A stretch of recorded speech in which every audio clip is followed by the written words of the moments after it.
So I'm really excited that we made it to this, this topic, the fourth in the lecture series on liberation psychology.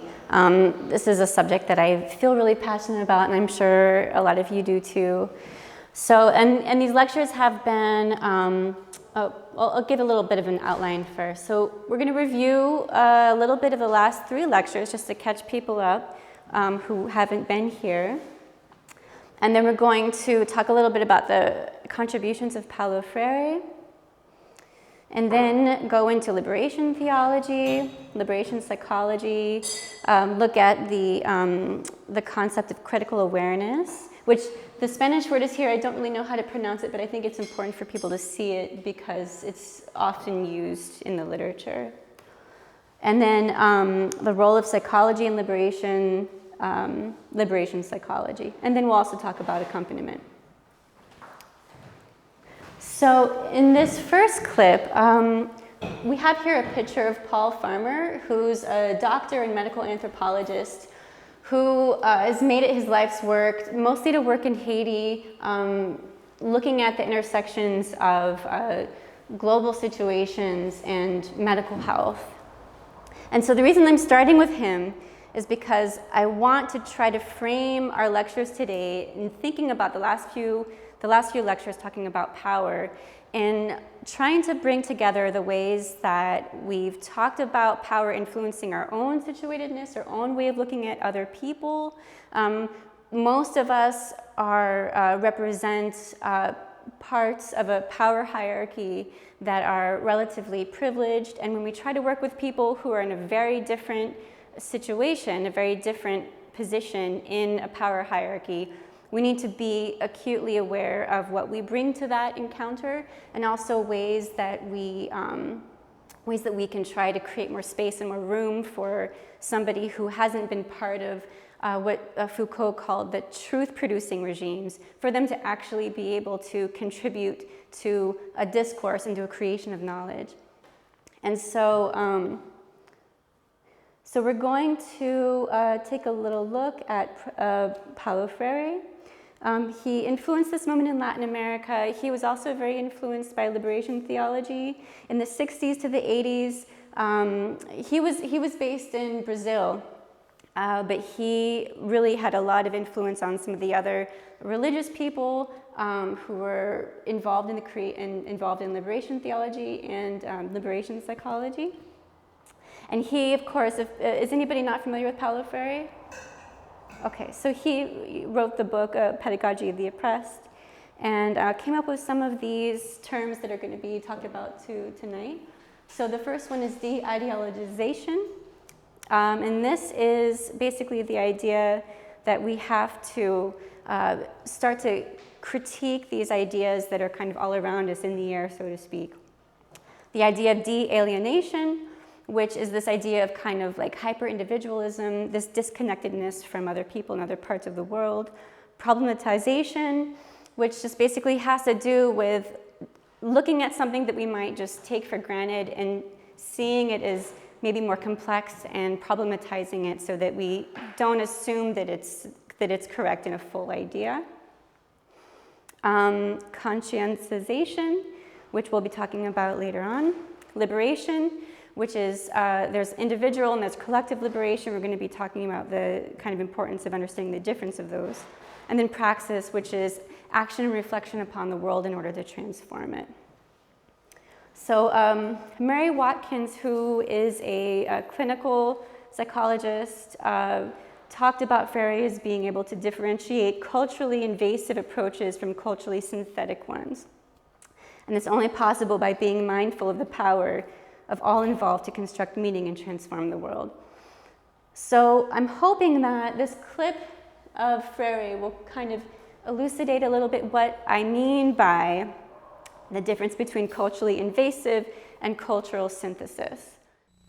If you ask me, Paulo, what is in being in the world, in you, that calls your own attention to you, I would say to you that I am a curious being. I have been a curious being. But in a certain moment of the process of being curious, in order to understand the others, I discover that I have to create in myself a certain virtue without which it's difficult for me to understand the others. The virtue of tolerance.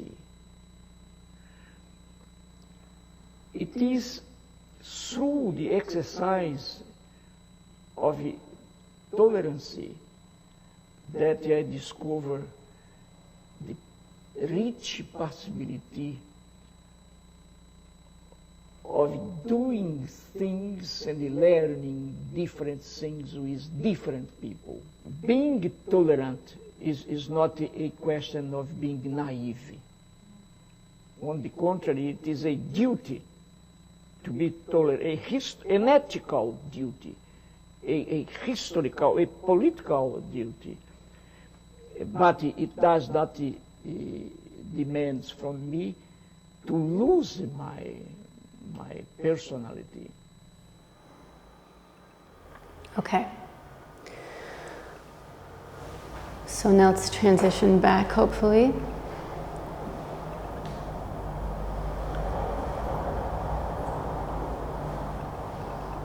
Okay. So I play that clip because I think that what he's talking about is this capacity that I'm trying to describe, that he says very well, this capacity to really recognize that there are things of worth, there are valuable things that people who don't look like you, who don't sound like you, who don't come from the same backgrounds as you, and who you've actually been taught to, throughout your upbringing, to disregard or discount. It's a process of kind of unlearning to discount or devalue other people who are at a lower place in the social hierarchy, in an oppressive social hierarchy that we all share. And so, he, I think, really, when he talks about tolerance, I think it's really just this ability to expand the notion of what is a valuable human being, what is a sense of value, contribution. So I'm really kind of moved by that idea, and that it's an idea that's shared by liberation theologists and liberation psychologists. Okay, so just to give a very quick overview of liberation theology.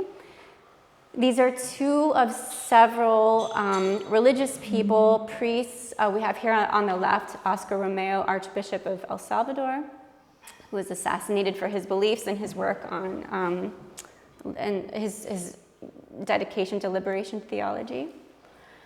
He might have also, as we'll talk later, been one of the first people to use the term accompaniment.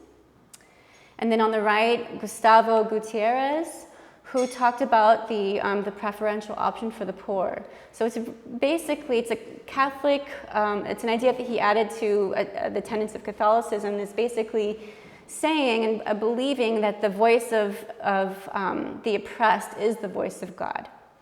So it's really radically shifting your idea of where are you getting, what is worth listening to, what is worth dying for, what is worth dedicating your life to. And just to give a little bit of a reference, we're talking about El Salvador. We're going to be some of the people we're talking about today are kind of concentrated in this country of El Salvador, which is in Central America, between Mexico and South America. Okay, and so introducing Ignacio Martin Baró. So he was a Jesuit, and he was also trained as a social psychologist in the United States.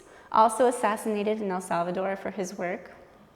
And he really was in a position to be able to critique North American psychology. So he had several critiques that I'm going to go over now. One of them was science mimicry. We talked about this earlier in some of the lectures, the idea of psychology and other fields needing to call themselves a science, and why is it so important to be identified as a science. He thought that there was too much emphasis on trying to be have this elite truth-making status, and thought instead that it needs to have other goals and other focuses. He argued that North American psychology wasn't relevant to the poor in El Salvador. And by the way, he was really concentrated, of course, in El Salvador, but he also believed these ideas were relevant to other areas of the world where people faced a lot of marginalization. Epistemological problems. North American psychology would be interested, and at that time very interested in behaviorism and interested in questions of how, but not interested in why. And he thought that questions asking why could be more socially relevant, and to leave that out is a problem. And he argued, which I think is still pretty much the case, that North American psychology is apolitical, that it's ahistorical. It has this idea that human nature is really kind of across the board consistent, and that the individual is the unit of measurement. So these are just fundamental ideas, and I would probably argue for Western psychology, although I'm not as familiar with psychology practiced in Europe. I think that there is a focus on just curing the individual and not as much looking at some of the context of the person. And then also, and you can Google this actually, these altruism and stereotyping have been areas of research in North America for decades, trying to prove with altruism that altruism doesn't exist. And he would question, again, the why. Why are you trying to research and disprove the idea of altruism? And then also stereotyping. There's also a lot of research that tries to prove that we can't help stereotyping other people, that that's just the way that we're wired. And so he really would critique these ideas and ask, why are these ideas being investigated at this point in time, and how are they helping or hurting society? And so looking at liberation psychology, so liberation has three elements that Martin Barrow talked about. The first one has to do with this idea of a new horizon. And so before I go on, I want you to just, this worksheet that I had Masha make some copies of, these are just a lot of it was created during a workshop where people would think about these different ideas and different aspects of liberation psychology. And that these are, there's no real order to this. It's not like a table. It's just kind of like a workshop where people were brainstorming different ideas and different things that they associated with liberation psychology. So you'll see some of these. You can make notes by them, or just so you know, so you have these concepts with you.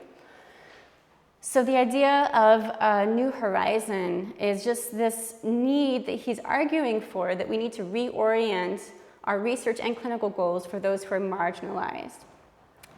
So it's really starting to outline the relevant problems, focus on the majority of the population, and not as much focus on the need to be validated as a science. And of course, he was talking specifically about El Salvador. And then he was also arguing that having a new horizon would break the chains of personal and social oppression, and just asking what is most relevant to the people of El Salvador. And then he also called for a new epistemology, where truth is not found in the current oppressive state, but made in future liberation. So this basically was just looking at how people's situation, the things that they were hearing about themselves, were not true, and they needed to work against that to try to make a new future for themselves that would work against this kind of internalized oppression. And then the third element that he mentioned was a new praxis, which is really kind of in line with Freire's definition of praxis, and as we'll talk about, accompaniment. That really we have to be in a situation of accompanying to get a better understanding of what people are actually facing, rather than, we'll talk about the difference between accompaniment and then looking at a community as a traditional sort of researcher or organizer. So, some assumptions of liberation psychology. There's an assumption, and you can kind of see some of these kind of harkening back a little bit to liberation theology. This assumption of human goodness, that people at their core want to have pro-social, joining, whole relationships with one another, and that at heart they're not interested in oppression. So that's a pretty major assumption. And then another assumption that oppression exists and that socioeconomic exploitation exists, racism exists. It sounds kind of obvious maybe to us, but I think a lot of people might argue, especially maybe today, that we're no longer a racist society, that they just kind of are unaware or uninterested that there are these, that people are being marginalized, that some people just don't accept that basic idea. So you have to accept that if you're going to really understand what liberation psychology is. And then Maslow's hierarchy of needs, randomly. People Familiar with this? So he was very kind of up in arms about the Maslow's hierarchy of needs, because he rightly kind of looked at, I mean, this is definitely an idea that I think that we all kind of easily are drawn to and maybe perpetuate, this idea that, okay, well, you have to have these basic things before you can have, self-actualization. And he argued that, in fact, war and poverty impact all of these levels, and to have the mindset that people have to stay at the lower levels of just basic safety and having basic needs met basically prevents people from looking at their situation critically, understanding the things about themselves that they want to believe in, that are going to carry them out of oppression and that are also going to help them to resist the oppressive regimes, that it's impossible to basically resist their situation if they're only staying at this very basic level of need. So whereas Maslow would say self-actualization is something that most people would never achieve, and it's only for people who are privileged members of society, Martin Barrow would argue that this is actually just as important of a goal as basic safety and food and water and shelter and all those things. Does anybody have any questions so far? Just could you please simply repeat the name of the clinical psychologist who critiques North American psychology? Oh yeah, that's Martin Barrow. It's not Ignacio someone? Yeah, that's his first name. Okay. Thanks. Actually, I'll just give this to you to look at. This is one of his major works right here.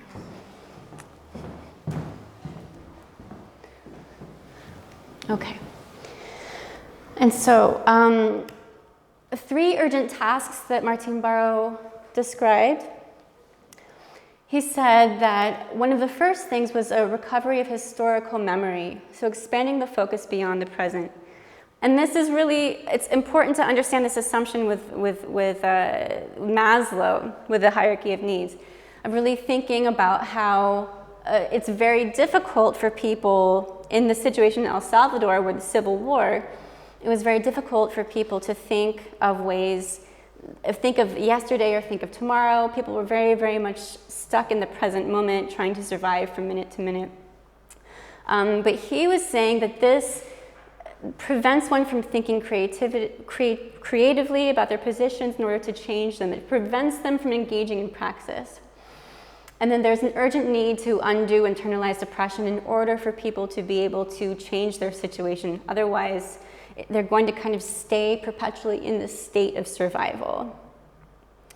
And the idea of recovering historical memory means to collectively journey through what the people, what the community has done in the past, has done that's given them resilience, that's actually been ways of them overcoming difficult situations, and just kind of folklore and things that have been used and have worked in the past in situations of past liberation. So it's really stretching out of this confined idea of just being a victim of a situation, but trying to imagine yourself as something other than victim.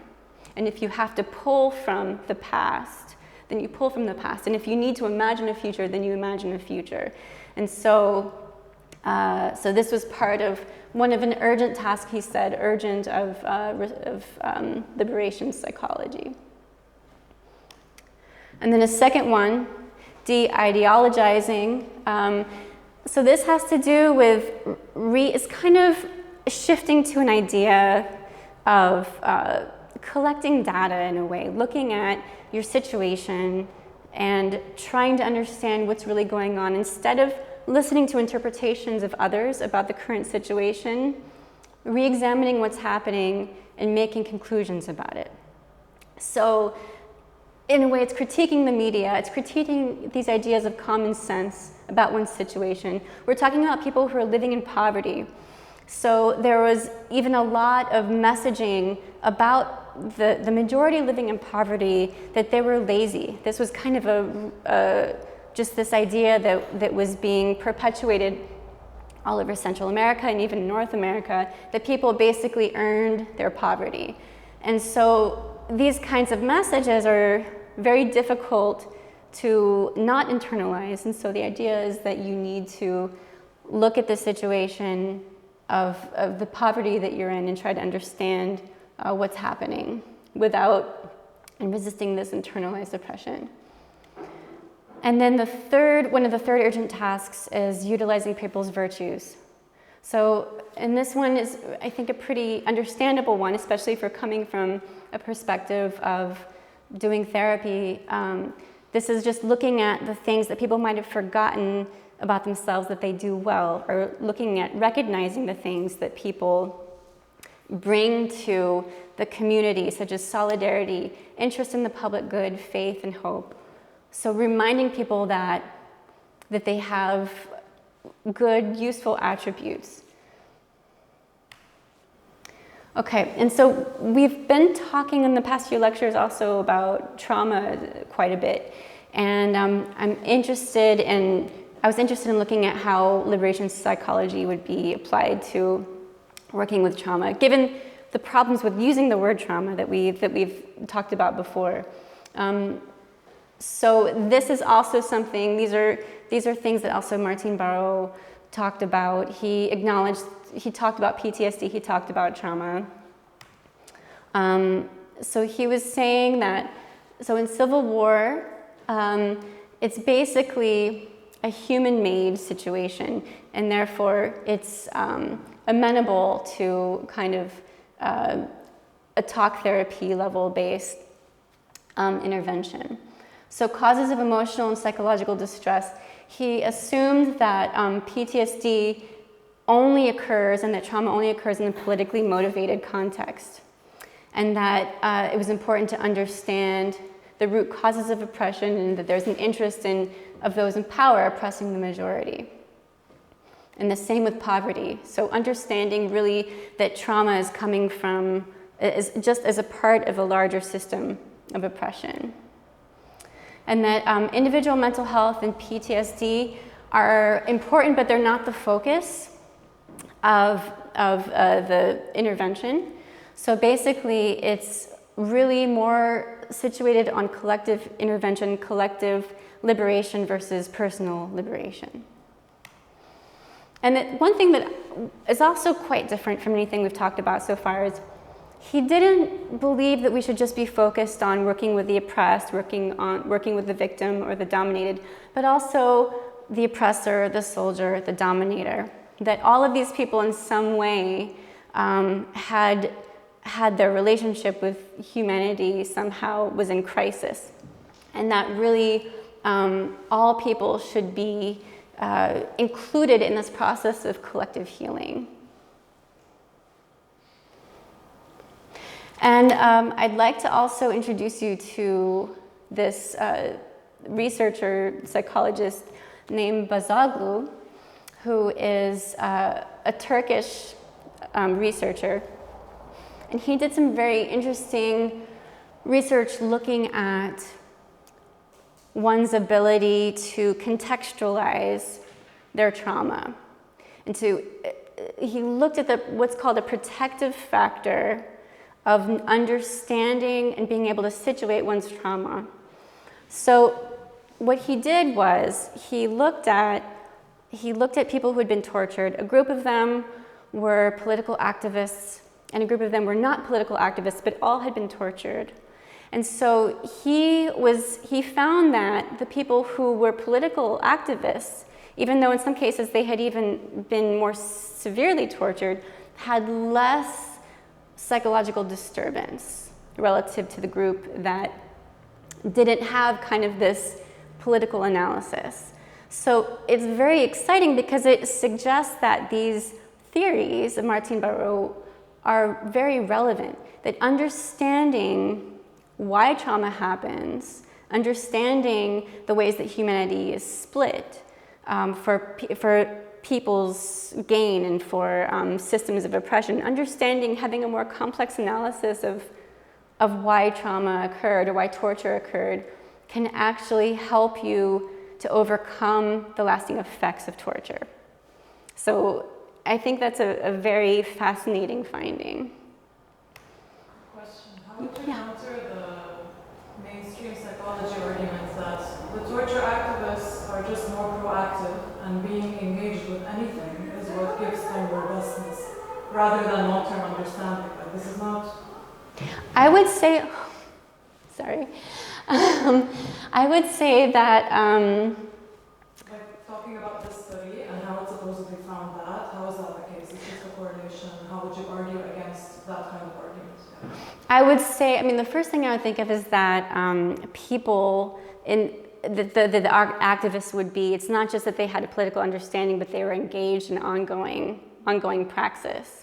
And that all of that together, you're right, it's not just understanding, it's not just having kind of this armchair kind of intellectual analysis and critical analysis, but it's also engaging with on an ongoing basis and feeling the way that discovering and looking at the way that you're changed by your action in the world, your ongoing activism. And that all of that helps, does that answer your question? Is kind of all kind of... Answer my question. I was also thinking though of how someone could hijack this what's going on and simply give survivors of torture something to do, anything to do.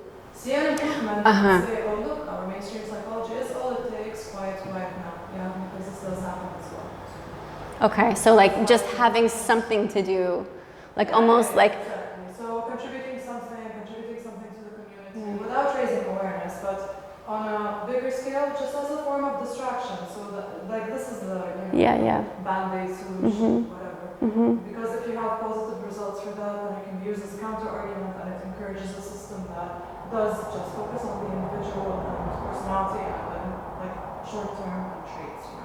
So if that's helpful, then it's kind of problematic. So this is what I was thinking about, but I can always check out his work. Yeah, I think, you bring up an interesting point. I think it'd be interesting to almost do, maybe not even, well, probably maybe possible in a way, but doing some kind of almost like a control situation where people are either involved in activism or people involved in something, if you can try to think of something that's completely unrelated to social engagement. Something that does not require political knowledge or historical knowledge. It could just be cleaning up the rubble and helping other people go through their injuries or whatever, but it does not in itself contextualize. It's giving the person something to do, making them feel responsible and a part of something bigger. And even, you have these cognitive behavioral treatments which are very short term, which try to mimic this, in turn, really reducing criticality and using it as evidence. Yeah. Thank you. Yeah. And so this next quote is from my research, my dissertation research on working with therapists working with survivors of torture and gaps in their conceptualization in their therapy. So it's, and this one I'd like you to read and kind of critique, like we can maybe critique together some of the things that, looking at this versus looking at these ideas of from liberation psychology. So we'll read it together. So she, the supervisor, was trying to say, well, in a way, she was being more objective, and maybe she could be more objective because she had not actually met with the client. But she said, everybody makes choices. So this is a man who was a political activist and was tortured. This is exactly who Bazoglu is talking about. She said, everybody makes choices, and he made a choice to be politically involved, and that put him and his family in danger. So she actually said he's somewhat responsible for what happened. He made certain choices, and because of those choices, certain things occurred. And she kind of told me that he wasn't completely passive in this. That even when evil is done to people, sometimes they make choices. Whether it's even for good causes, they make choices and they have determined that they're putting themselves in that type of danger. I feel like he was a victim of an evil system. And yes, he did make choices to be politically involved, but he loved his wife, and sometimes we make choices, we stand up for a greater cause. I mean, I was a little bothered by my supervisor's response. I did reflect on it a little bit and tried to see him as having some choice in the matter, in the sense that he did try to make a choice, and if he had not made that choice to be politically involved, then what had happened to him and his wife probably would not have ever occurred. So I have a lot of comments about this. This is taken from a clinical supervision session in North America. And I'm just curious if anything, kind of given the stuff that we're talking about here, given, this idea of Bazoglu's protective factors of being politically engaged and politically aware and having an analysis of what's going on and of yourself as a marginalized person. And the idea that can actually be a protective factor. Given those things, are there other things in this that stand out to you in this quote? What did the wife think in the first place? Right. Afterwards. Yeah, just kind of assuming that she was only seeing it as a negative thing. Anyone else? Any other ideas? But this is a supervisor speaking to the therapist, right? Yes, exactly. Because the therapist was very upset about the client's, the consequences of the political engagement. And so he was talking about that. And then the supervisor was just kind of taking this all these things that we critiqued at the beginning about North American psychology, being apolitical, ahistorical, very neutral, psychic numbing, I could even say, just really, really ignorant and unaware of this person's, and I actually don't know, I didn't record, or maybe I recorded, but I don't have it on hand where this person is from in the world.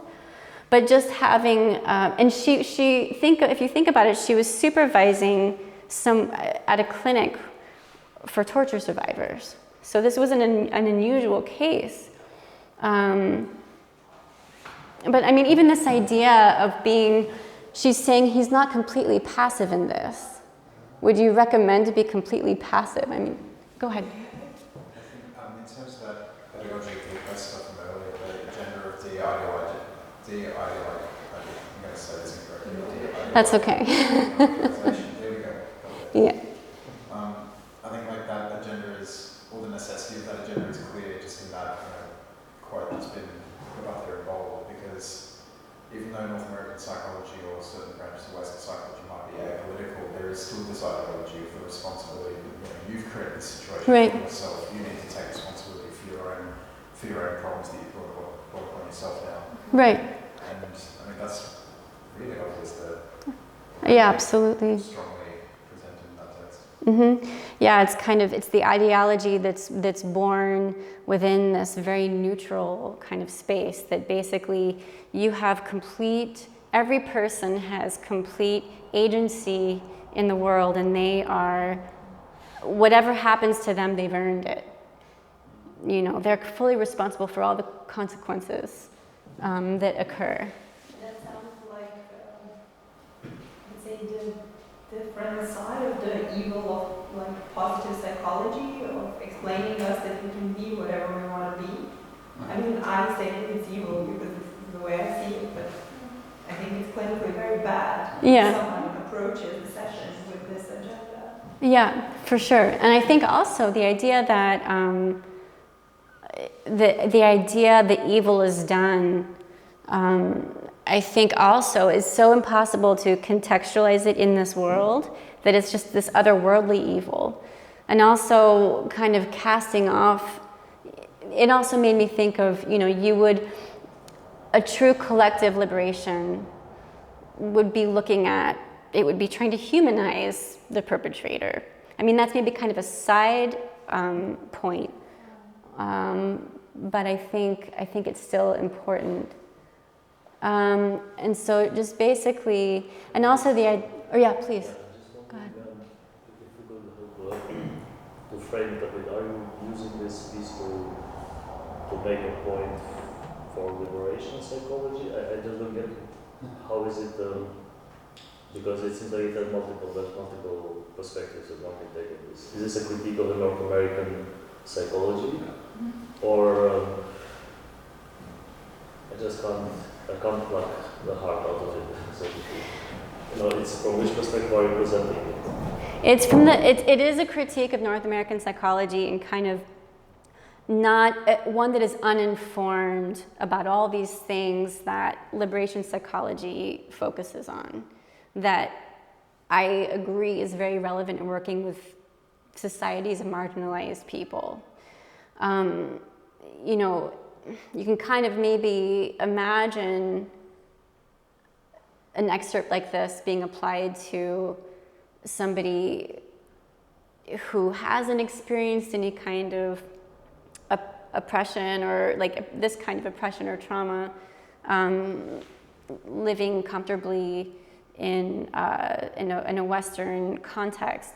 But I think the argument is that liberation psychology is, the idea is that we're working kind of with forces of oppression, and that oppression that is basically at odds with one's capacity for collective liberation. And that to have this kind of perspective is not wouldn't facilitate this person's liberation, this person's ability to overcome the consequences of the torture that they experience. So it could still be said, I would agree that it doesn't help the person in the therapeutic context, but to look at it retrospectively, one could make a statement like this that, of course, in not all cases, but in cases where a person would have a choice whether to get involved in political activism or not. I'm just afraid that to be framed like this, that it can't be a choice, is to generalize a bit too much, because contexts that are fraught with conflict and war, and where torture happens and war, it's there is individual choice. I think that's what I'm not trying. That there is an individual choice that has to be recognized. There is, and yeah. Especially, I'm quite affected by the fact that an individual who I'm speaking also a bit from personal. My father was a political activist, and I have no doubt that he was, circumstantially involved and did good. But the fact that an individual can still has the choice to see what their involvement does to family, for example, it's always there. I don't know if this makes me on the North American psychology side. I wouldn't like to think so, but there is a real choice. Yeah, I totally see what you're saying. Like, I guess I guess my question would be, what would happen then if you aren't political? If you decide to not get politically involved, are there consequences there? And would those be worse than the consequences of not being involved? So, I mean, these are just kind of, it's complicating the scenario and trying to look at the different variables, definitely the different variables involved. Yes? I kind of feel like I'm one with the same wavelength as Zuko, but what's confusing me about a lot of this quote is I find it impossible to read my personal bias into this, and because I think on my first reading it actually affirms the idea of liberation psychology in that he has the power he has a choice to engage regardless of all that, including his family. And for me that is asserting that regardless of the circumstances, he remains the agent in whatever changes he's commenting. And to me this reminds me a lot of another example he gave in the previous or the first or second lectures about this girl who protected her mother. And I think comparing these two cases, it also reminds me a lot of Viktor Frankl, the idea of you make meaning out of them. I find, I'm suspecting that the idea of politics is kind of besides the point. The idea of politics? Sorry? Politics is a little bit besides the point here, because what I find coherent throughout these different examples is the person who suffering through the trauma that we consider trauma may not see that the same way. They may see it as something they're committed to doing, and this is the cost of the thing they do. And that completely changes the meaning of this traumatic interaction. And I think going back to the question of power, I find it to be, it's almost a way of maintaining their power in the face of kind of superficial powerlessness, which to me is more central to the idea of traumatic experience versus adversity, like the difference between these two. I'd like to add something on that, and also to partially recontextualize the notion of choice in like political activists and their families, specifically. So the idea is, first of all, I think it's problematic to say that, like, in an absolute way we're used to it, that the political activists have a choice. Because then you could say that, well, the choice is based on values, very pressing values, the value hierarchies every individual has, and is it truly a choice, this is done with conviction, that certain individuals have different values, and that is not, at the top is not, for example, comfort, complacency, materialism, and that this is the way to be active, be engaged in something bigger, meet emotional needs, all of that, make them feel a part of their culture. You have to take into account the cultural indoctrination, like passing on where this person is coming from, it's actually the right thing to do, it's the dutiful thing to do. If you don't do it, it's a problem, right? So all of these things are factors, I think. And I just wanted to share something else, because I thought you mentioned something really important. When I was thinking about this with the wife, individuals can have different values. Subjugating the family to the harm of being an activist is not okay. But I really think this has much more to do with the systemic issue of lack of choice. So, how come the spouse or the kids were unable to leave if it was affecting them difficultly? How come they felt obliged to stay? Is it not because they're dependent? Why? Because the woman can't work, because the kids can't get education, blah, blah, blah. So we can even think of that in terms of a lack of choice and link it back to society. There seems to be a lack of choice in the system also. oppressed society. I Yeah, like exactly. maybe that there's a lack of choice in the level of collective. So still social. Yeah. Yeah, but I see what you're saying. Like this person is subjugating the wife and the Yeah, kids yes, because yes. he's treating them like property, and this is the traditional norm. I find the idea of choice is a bit of a red herring here, in that, because it's not like, as exactly as you say, it's not really about choice. I find it's more, it's the idea of, for me, what the important part is how this person sees this experience. And you can call that choice or conditioning or whatever.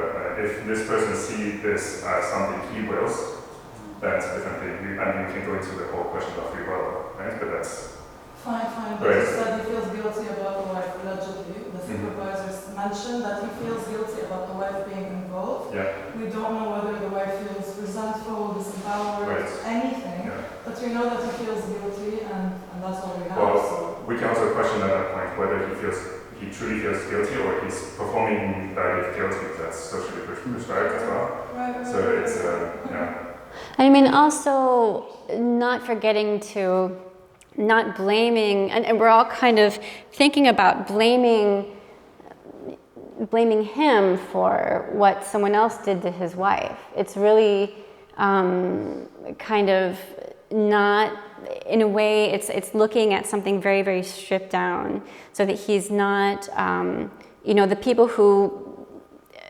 hurt the family didn't have to do that, but it's almost just kind of saying that the activists, to kind of remove that kind of middle piece, that the activists did this, that this was a direct consequence of the activists, I think is reductive and is problematic, because we're not thinking about, we're taking the person who tortured, we're taking the government out of the equation. We're just looking at activist consequences to family. And those are like the two variables, and we're not talking about the other variables that were obviously involved there. Thank you for that discussion. Okay. So in this next one, so liberation psychology, situating ourselves. So basically, this is just briefly kind of looking at the necessity when we engage in these kind of radical approaches, that we need to be able to critique. It's kind of what I was saying at the beginning, be able to really critique where we're coming from personally and professionally. Why are we interested in doing this kind of work? What are the professional tropes that we bring to the work that we're doing? So just obviously like being very aware of these things. And also not taking a position of neutrality when we enter into these situations. If we're going to be working in this model, we can't be neutral about the work. That's kind of self-explanatory. And then also understanding what our government has done. That doesn't mean being kind of paralyzed by guilt, but it does mean being able to contain the feelings that you have as being from a country whose government has perpetuated these kinds of things. For example, being from the United States, working with someone from Central America, understanding the relationship of kind of our governments and what my government has done, how my government has intervened and caused a lot of ongoing, decades-long problems in other countries. And then also, when you go into, if you're working in a context that's very much outside of your own, knowing the history of, for example, in El Salvador, of the genocide in El Salvador that occurred in the 1920s, and then just understanding, so the local history, but also contextualizing it with kind of more removed rings of geopolitical relationships. So, so the awakening of critical consciousness. So we're looking at a quote by Freire again. So this is introducing the idea of what conscientization is. So Freire speaking specifically to Latin America. The process of personal and social transformation experienced by the oppressed of Latin America when they become literate and dialectic with their world. So again, it's not just, as I said before, it's not just kind of critically examining these things like we're doing now, but it's being active in the world, it's engaging in a praxis. So we can kind of understand it to a point from just sitting here talking about it, but we need to actually go out and work, and then this iterative process then of reflecting on what we've done. And then just basically understanding, starting to become aware of the things that we've kind of consumed, so that the passive, what I kind of call like a passive consumption of discourse and of ideas about oneself, things that have been kind of slowly, unconsciously internalized about who we are and who other people are. And kind of instead of that, being creative with the world, participating in the world, actively doing things to create ideas. And so the role of psychology specifically, I was asking myself, so why isn't it just liberation? Why is it liberation psychology? To me, almost they seem like things that up to now don't really go together so well. So, you know, Martin Barrow believed that these wars were human-made, and so they were therefore amenable, as I mentioned before, amenable to psychological intervention. So he basically thought that, so what it would kind of if you can kind of imagine what it would look like with a therapist involved. The therapist, of course, is engaged in her own consciousness, or conscious awareness raising, and that there are three important aspects to consciousness, to conscientization. The human being is transformed through changing her reality through a dialectical process. So it's something that can't be taught. So it's basically combining relevant and essential perspectives about the world from representatives of very different positions in a higher power hierarchy, like I was talking about before. Basically, the unusual, the unique, the rare opportunity to be able to encounter someone with a very, very different perspective, that you can then kind of understand more of the world together. And then through gradual decoding, people grasp mechanisms of oppression and dehumanization and start to understand that these things that people take for granted, these traits that people have, are not natural traits. So it's this kind of working against this essential ideas of how people operate and who they are. Another example of this is there's something that is also widely researched, usually with the same conclusions, that women are not as good at spatial reasoning. And so this would be kind of an example of why are these things being perpetuated? For what reason? For whose interest is it that we believe that the women have poor spatial reasoning, for example? So de-essentializing these ideas that seem to somehow come up through the science, that are basically told to us as valid parts of science. And that, so new knowledge of reality carries one to a new understanding of the self and social identity. Recovering of historical memory offers the base for more autonomy.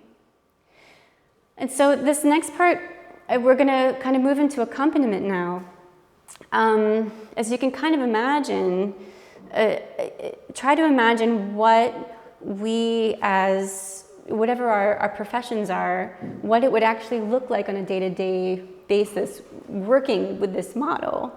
And it's kind of difficult to think, you know, I'm a psychologist, so it's kind of difficult to imagine how I would do all of these things, how I would have these kinds of relationships with people just from a 45-minute, once-a-week therapy session. So, the helping role is kind of a limited one. The roles that we kind of have are limited. So what I'm going to move into now is this idea of accompaniment, which is a different kind of, it helps us to kind of visualize an alternative. Okay, so Paul Farmer was the person who I showed at the very beginning, so here's a quote by him. This is him kind of describing what accompaniment is. This is life's work. There's an element of mystery, of openness in accompaniment. I'll go with you and support you on your journey wherever it leads. I'll keep you company and share your fate for a while. And by a while, I don't mean a little while. Accompaniment is much more about sticking with a task until it's deemed completed by the person or people being accompanied, rather than by the accompanier. Accompany them, take the same risks as they do. So last time, I think we were talking about, someone asked a question about liberation, and if one can achieve liberation. We're talking about, is one responsible for one's own liberation? Does someone else bring someone to a point of liberation?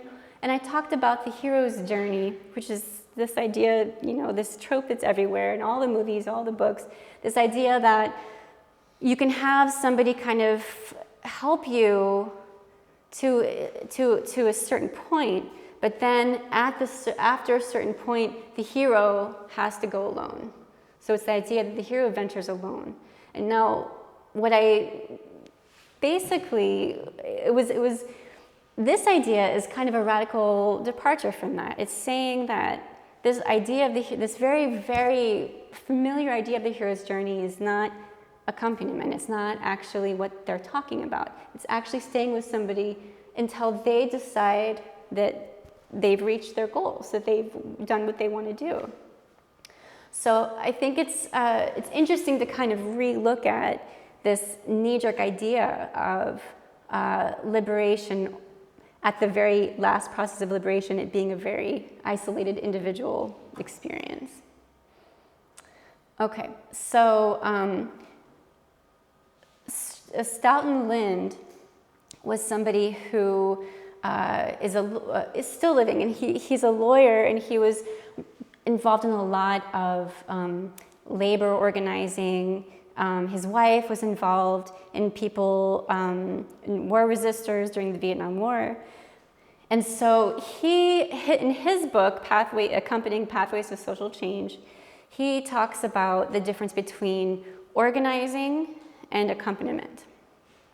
And so in organizing, it's mostly kind of this idea of coming in from a completely different context, coming in for a limited period of time with your expertise as a trained organizer hired by the union, etc., and then having an idea, a vision for a group of workers, and then implementing that, and then eventually leaving when the job is done.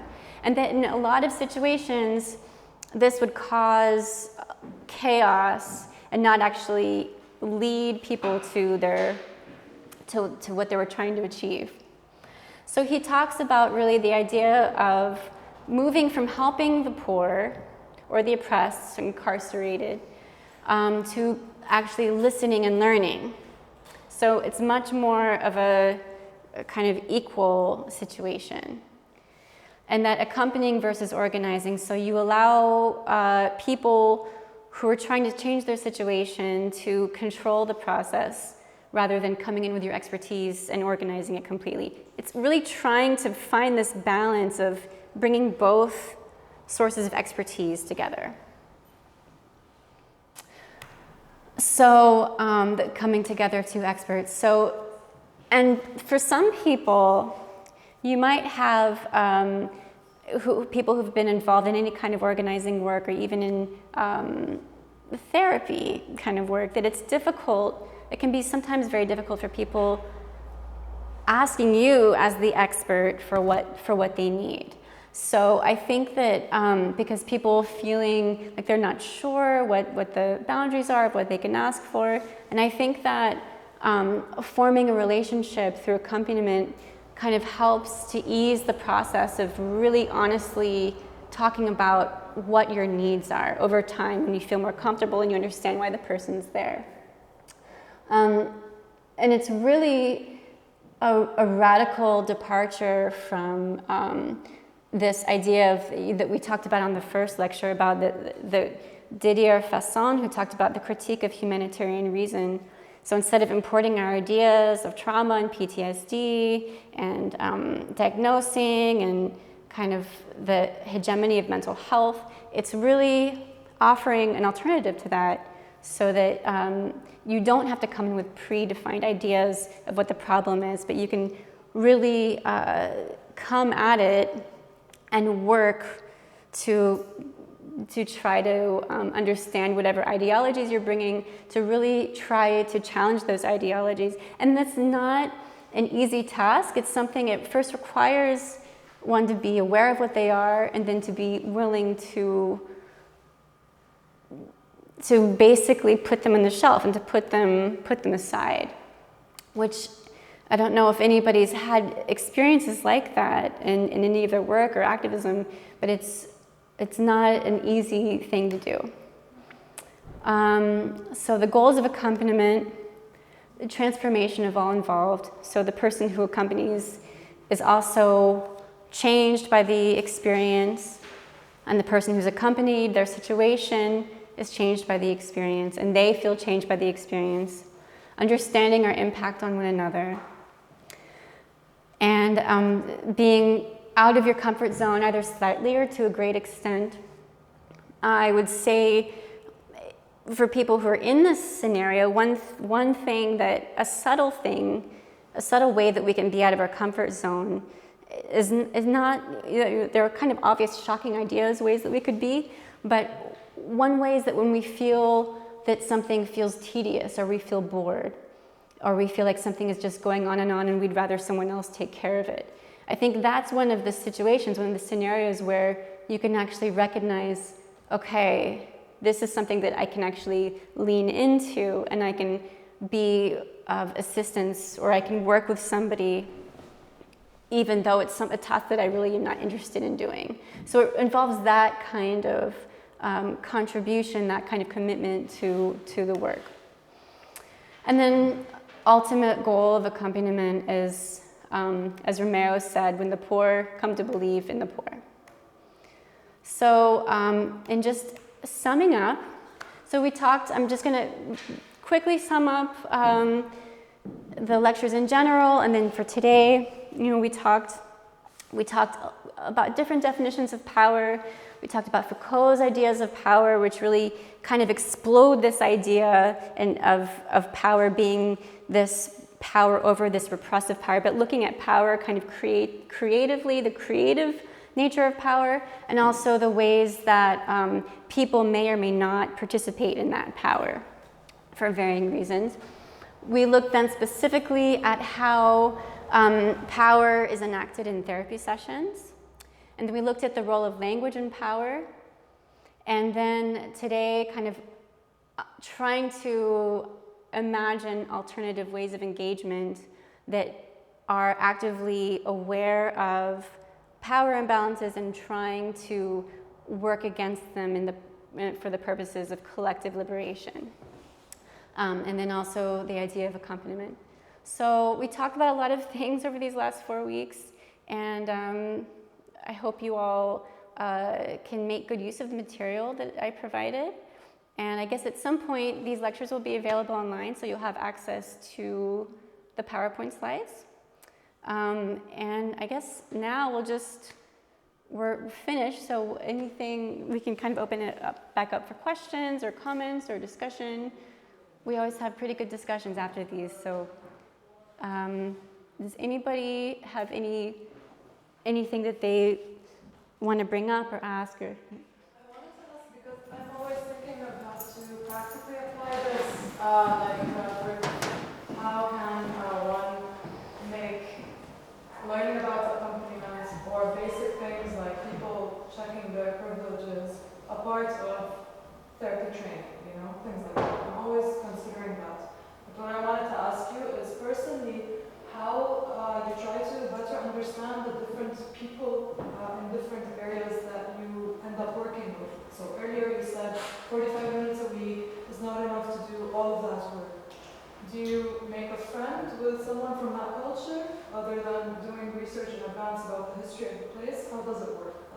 Well, I can give you one concrete example that comes to mind. So here in Berlin, they have this Begleitungsproject, which means accompaniment. It's actually called Begleitung, and it is basically an arrangement where people who are, I guess, mostly living in refugee shelters in Berlin can get paired with people who've been living in Berlin for a while, or who are more familiar with the language, more familiar with the surroundings. And basically, they're given each other's contact information, and they have an initial meeting, and there aren't any specific goals at all with that arrangement. It's just basically like, hello, nice to meet you. We're going to be in contact and try to see each other once a week. You know, what would you like? And it's interesting because I'm doing that. I'm a psychologist, but I'm actually trying to not. I'm really kind of getting out of my role doing that and not talking. I'm definitely not like saying, oh, I'm a psychologist and I'm going to be, you know. But just kind of being with her completely out of my role, and but also having like a sensitivity a sensitivity to kind of what's important for her and what she's talking about.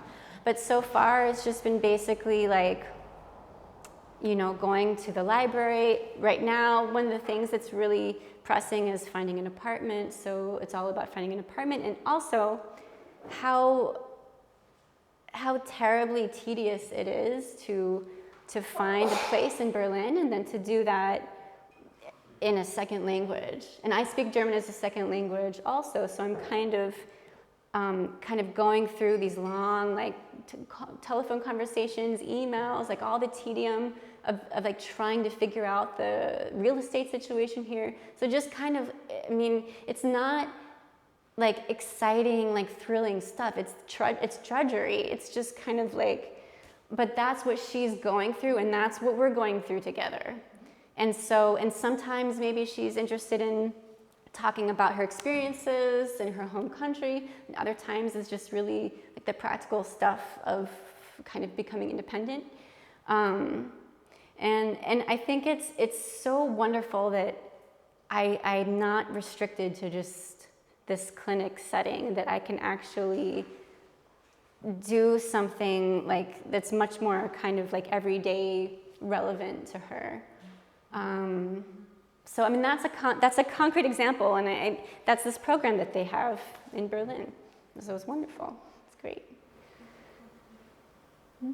This is also about how this is applied in a clinical setting. I'm not a psychologist, but in a social work context, I think a lot of this stuff has already been introduced into courses and programs, at least in Australia. I don't know about what it's like in Germany. It might be completely conservative by comparison, but nonetheless, it's still really difficult to implement that kind of sense of accompaniment in a clinical practice. Right. Because often you're moving around from one position to another, people come and go, there's a very high turnover rate, people want to move to different, people are still career-minded, they're still looking for a better position where they can have bigger impact overall, which means you've got changing caseloads, clients often go through a different social worker every year, and they might be in the system for 10 years or longer, or their whole life. And so, compared to the liberation theologians you mentioned earlier, whose praxis was to actually go and live in indigenous communities in North America and stockpile weaponry and join them in uprisings that would take them into the depths of the jungles for 10 years. As a social worker, you can't do that. You can't join this struggle in a meaningful sense beyond your clinical caseload, even if you want to. So there's still that tension, even if you've been trained in the theory at university. Definitely. In your job, how do you actually Definitely. I think it's something that also comes up in like classes on like multiculturalism, where it's like, okay, so now you've taught us all these things about, being whiteness or being a person of color, and now what do we do with all of it? The course is over, and how do we implement these things? I think this is a phenomenon that affects. I think a lot of students go through, if not all students, most students go through this kind of crisis of like, here are these ideals, but here are the limitations to what we can do. And so, and it's almost really, I mean, the way that the institutions that we work for are absolutely not designed for us to do. And in fact, you know, you would get in trouble for doing these kinds of things. You could possibly get reprimanded for engaging in accompaniment, right? So it's, and really when I was starting to accompany this person, I was like, oh gosh, is there something ethically going on that I'm gonna have to be really careful about, you know, with my license, blah, blah, blah. But I think it's almost like you have to have like not two lives, but you have to have two roles. You have to have multiple roles and really keep them separate. That's kind of one way to the most practical, accessible way to do it. But if you're trying to work as a social worker, I think, and like within the confines of an institution, I mean, I think you can try to work toward some of these objectives. I think that some ways of doing it, and again, this can, you know, because then you're kind of being seen as a sort of a political person within your organization, but some ways that from my own experience, like that you can kind of, if you're aware of, so you get to know your client, you understand the things that they're struggling with, maybe it's gentrification, maybe it's homophobia in their community. So you try to connect them to known resources in the community, like activist groups, organizations. Doesn't mean that you're actually involved yourself, but you're putting them into a context where they're going to possibly be able to achieve these kind of tenets of liberation psychology, where they're going to be in a social context that's designed for collective liberation, and to be aware of what's around, and to, if they're interested, because not everybody's, of course, interested in collective liberation. Some people are completely okay, are interested in individual liberation, and that's fine. So I think it's kind of understanding for whom these referrals, for whom it would be useful and desirable, or where they would want to be involved. So, and then, you know, another way of doing it within the confines would be like maybe some kind of focus group, or some kind of something where people are able to see their experiences reflected and others similar to them, and people with other similar situations. But I hear you completely on. I mean, I think there's an opportunity there for organisations to adopt this approach. Certain organisations, like I work for a church-affiliated organisation that was already very influenced by liberation theology. Yeah. And so the organisation, like through the leadership, took a very activist position in advocating for marginalised peoples and advocating against structural oppression, so to speak. Even if individual social workers couldn't because they had temporary contracts and funding cuts. But the organisation as a whole could adopt this approach. But then you've got this other risk that a lot of social work organisations, especially in Western countries now, like it's getting outsourced to for-profit providers who are not going to be interested in doing that organisationally at all. And I don't know if that goes in psychology. We have similar issues that certain clinics, for financial reasons, just can't risk taking, or they can't be bothered, or they've got no incentive to engage in that praxis. So that's an issue. I think, I mean, I think that it's still, even in the most kind of radical, political, historical clinic that I've ever worked for, working with survivors of torture, it was still very much within, maybe they would do like a pride march once a year or something like that, or they would kind of work with the lawyers to give information, try to help for their asylum case. But it was really mostly and maybe helping out financially a little bit, but it wasn't really kind of boots on the ground accompaniment, like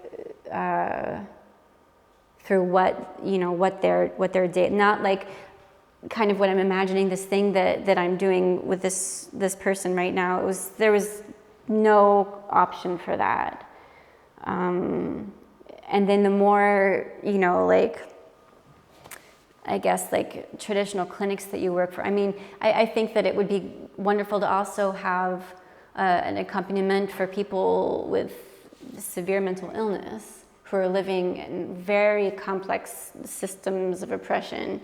I think that mostly those people only have kind of inpatient hospital approaches, and it's not, and it's just kind of this revolving door of people coming back into the hospital, coming back in, and it's something's obviously completely off, and many needs are not being met, and it's very much just a band-aiding of deep, profound, complex suffering.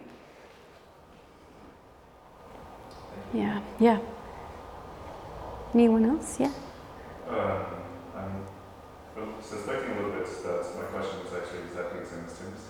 I kind of approached it from a different angle, and I would be using the language to phrase it. So we've had this conversation sometimes back about how I saw the kind of psychiatric establishment as a modern day church. Do you remember that? Remind me, please, and remind everyone else. Well, yeah. So that's kind of how I saw the psychotherapy psychiatric establishment as serving the function of the church in our modern society as the kind of the institution that determines public health and what's right and what's wrong. Even though not without this kind of monistic framework, but it serves to repair the function. And I find it very interesting in this idea of accompaniment that it seems to me that it's almost coming from the other direction, that it's instead of this professional institution assuming the roles of a religious institution, it seems to me it's almost like a religious approach to community building and all that kind of stuff, but with a veneer of psychotherapy on top, which is, it's not a criticism at all, it's just it's analysis. And but what I find, I mean, to use kind of a very imprecise term, it's almost a little bit of a difference between the Catholic Church and the Lutheran Church, in that one is you have this top-down prescription of right and wrong, of morals, of codes, of conventions, versus this clergy as part of community. But the problem I see in this, which is I think what Tim mentioned, is the kind of inherent professionalization of the psychotherapeutic craft or discipline seems to have gone counter to accompaniment fundamentally.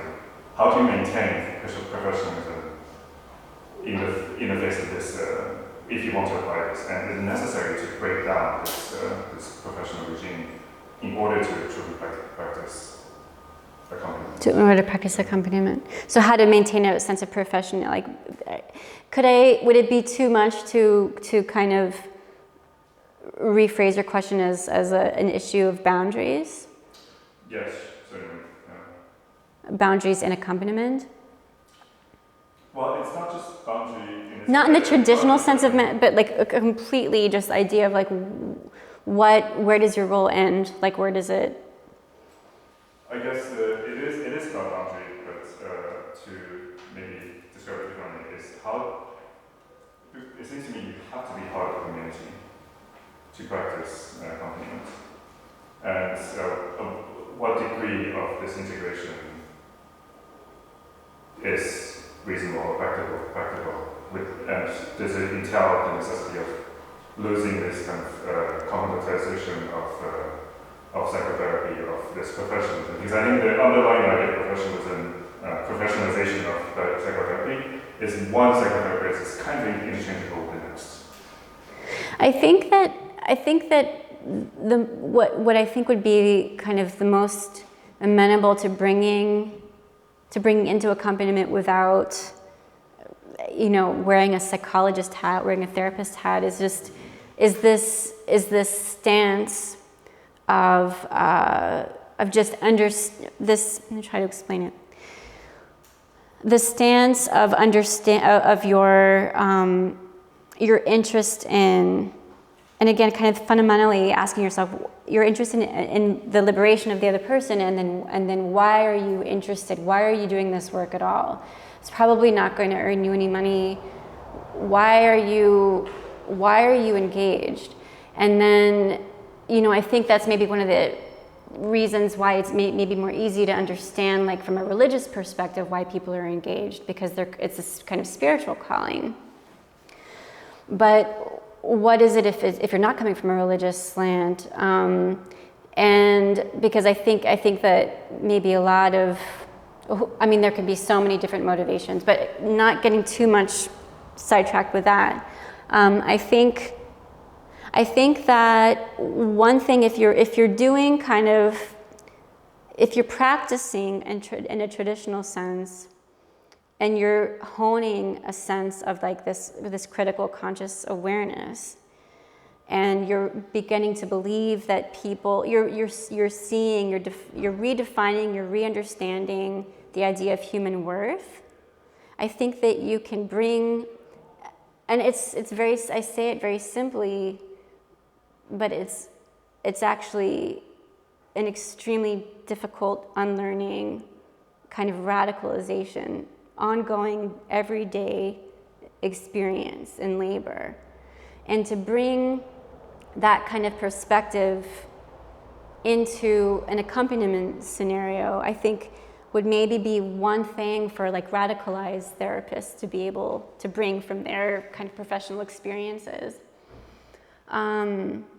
But I think, you know, there are, in terms of like how involved are you, I think there are other models. This guy, Stout and Lind, he talked about various models of accompaniment. So it's not just kind of living among people who you're accompanying, but also, you know, he would do work where he and his wife would go visit people who were incarcerated. They'd go like maybe weekly.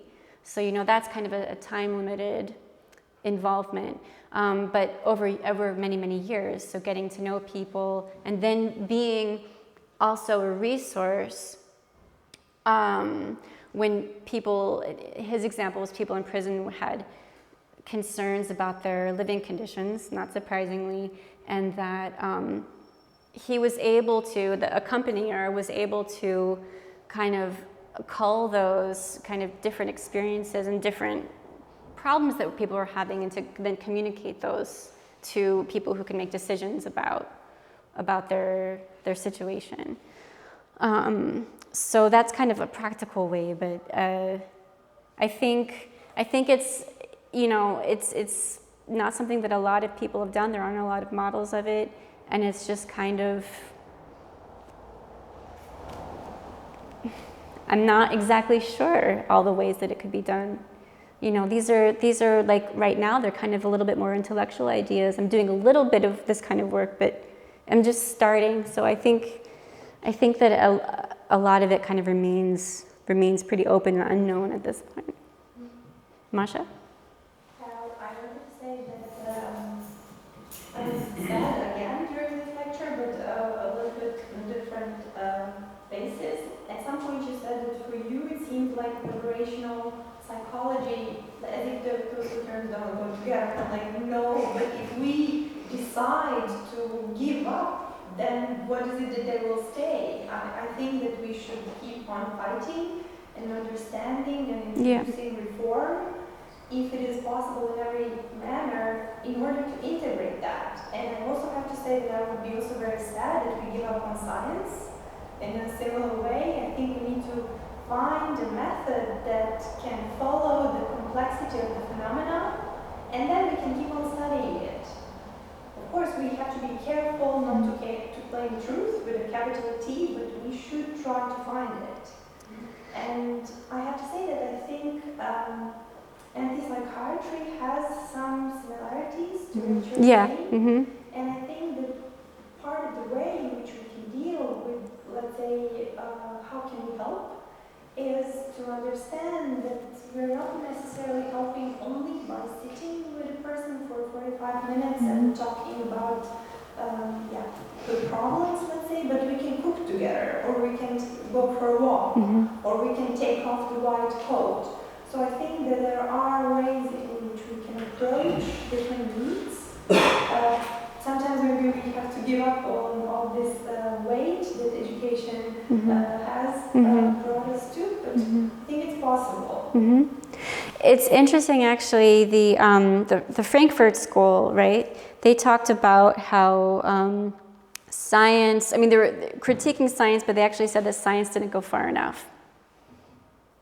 So it would agree with you in a way that's saying, like, you know, that the science became very kind of a positivist, you know, this kind of post-enlightenment positivist endeavor, but they weren't saying that science was bad, but that it just was not, it really stopped far short of where it needed to be. So, and then, you know, even these ideas, I think, if I'm trying to remember, also Foucault was talking about, and I've kind of like repeated over like this, the truth producing regimes, that the idea is not so much to kind of critique the content of people's knowledge, but to critique the regime itself. So to kind of critique the way that knowledge is produced, not that we should kind of scrap all of it and kind of be purely metaphysical from now on, but to really revolutionize the way that we accumulate knowledge and the way that we understand truth. And then if you have this liberation idea, then it's specifically with the goals, you know, asking the question of why, not just what or how, but asking the question of why do this particular research? How is it going to serve marginalized communities in their pursuit of liberation? How is science going to address the need for liberation? And then you just have to be able to basically explain and be engaged with those questions, because it's not a neutral, not science for science sake, but really looking at the good and the bad of power and all these kind of accepted ideas of knowledge.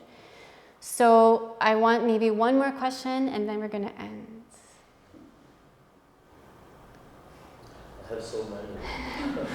Well, not so many. Well, we can stay in contact. I'm happy to stay in contact with people. I really would love to have a community of people who are interested in these questions, and to be, I mean, I would love that, because I don't have that right now. So please, we'll stay in touch. I just wanted to maybe just highlight, not make direct questions. Just I really liked the way you put it, that the need to recognize that there is a human crisis also in the oppressor. Yeah. I think that is. Yes, it's just it opens the way to future reconciliation or working through of any binary split between human beings, first of all. And then this could become a question like this. You said that utilizing people's virtues and reminding them of their virtues as a way of liberating them. I really found this very good also. And perhaps you could elaborate a bit. What would this mean? Like how would I would have some idea of it. I have some idea in my mind, but I'd like to hear you speak a little bit more. The second one about the virtues? The virtues, yeah. And the other. I think, let's see. So I think, first off, the idea with including the oppressors in it, just real quick, I think I like that idea too, because it really kind of spoke against this. It reminded me of like something like this, the critique of humanitarian reason, which if people haven't seen, you should definitely see. It's just a talk by Didier Fasson. So that when we're working with people who've been victimized, we are kind of the valored. We're kind of the people who are the saviors. But if we're working with the people who are the oppressors and the perpetrators, it's harder for us to say, okay, we're the good guys here. And I like that. I like that it's not kind of, there's no kind of secondary, possible like secondary, I mean maybe there is, but I think it's harder to argue that there's like a secondary gain to kind of situating ourselves in the liberation of the oppressed. And the other point about finding people's virtues, one of the quotes also that I didn't say by Romero was, he said, it's not hard to be a good archbishop to these people because he found just maybe they weren't, possibly not fully aware of it, but there were so many qualities that he found in them that he thought were just kind of outstanding human characteristics that he very much valued, and that maybe people had kind of started to either take for granted or forget or not see them as valuable because there are these ideas, these kind of other internalized ideas. Martin Barrow kept talking about this idea of the lazy Latino, and that almost people being so preoccupied with these negative notions of themselves that they wouldn't even think to see these things that they're doing every day as positive, constructive, joining, just even the capacity to love, like these things not being celebrated, just kind of taken for granted or just ignored.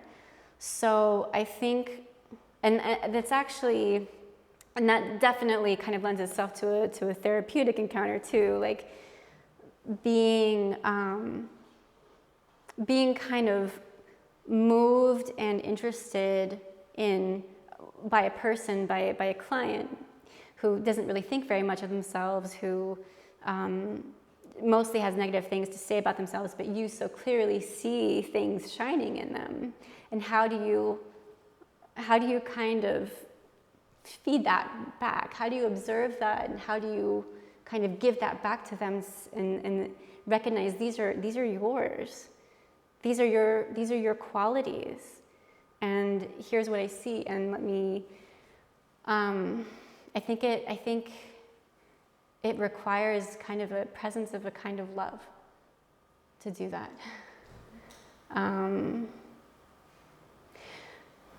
Maybe we can do that. It's beautiful. Yeah? Okay. Thank you.